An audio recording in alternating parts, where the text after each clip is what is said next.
গিলাফ এক ধরনের বিশেষ কাপড়, যেই কাপড় দিয়ে পবিত্র মক্কা শরীফের চারপাশে আবৃত করে রাখা হয়, মানে ঢেকে রাখা হয়, যাকে সৌদি আরবের মানুষ বলে কিসওয়া। এই কাপড়টা 14 মিটার লম্বা এবং 101 মিটার চওড়া। 40 পিস কাপড় জোড়া দিয়ে মোট 5 খণ্ড কাপড় বানানো হয়।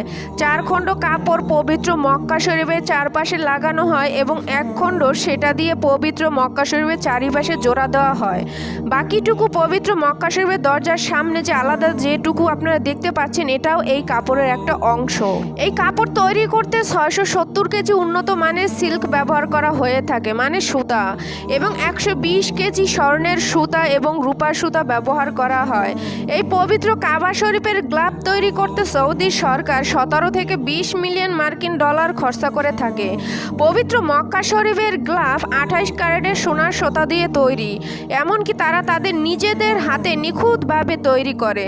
তৈরি করা শেষ হয়ে গেলে তারা বিশেষ এক গাড়িতে এই কাপড়ের খণ্ডগুলো উঠিয়ে দেয়, যেই গাড়িগুলো আপনারা এখন বর্তমানে দেখতে পাচ্ছেন। এই গাড়ির ভিতরে 5 খণ্ড কাপড় মক্কা শরীফে নিয়ে আসে, যে কাপড়গুলো বিশেষ এক কালো কাপড় ও স্বর্ণরূপা দিয়ে তৈরি করা হয়। যখন এই গাড়িগুলো মক্কা শরীফের দিকে নিয়ে আসা হয়, তখন সেখানে শত শত পুলিশ মোতায়েন করা হয়, যেখানে অনেক গণ্যমান্য ব্যক্তি উপস্থিত থাকে, যেমন পবিত্র মক্কা শরীফের ইমাম সাহেব এবং সৌদির রাষ্ট্রপ্রধান। মক্কা শরীফের গ্লাভস যখন নিয়ে আসে, দুই পাশে পুলিশ মোতায়েন করা থাকে, চারিপাশে পুলিশের ব্র্যাকেট দিয়ে রাখে, যাতে সাধারণ জনগণ সেখানে না আসতে পারে। গ্লাভসগুলো মক্কা শরীফের ভিতরে নিয়ে আসার পরে সেই কাপড়গুলো মাটিতে সুন্দর করে লাচা হয়, কারণ উল্টো এবং বাও সাইড তারা নির্ধারণ করতে পারে না, সেজন্য।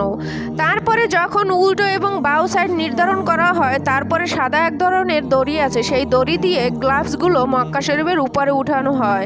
আর বিশেষ করে যখন পবিত্র মক্কা শরীফে হজ শুরু হয়, তখন এই কাপড়গুলো চেঞ্জ করা হয়, আর মানুষ যেন সেই মক্কা শরীফকে স্পর্শ করতে পারে, সেজন্য সেখান থেকে কিছু কাপড় উপরে উঠিয়ে সেখানে সাদা এক ধরনের কাপড় লাগিয়ে দেওয়া হয়।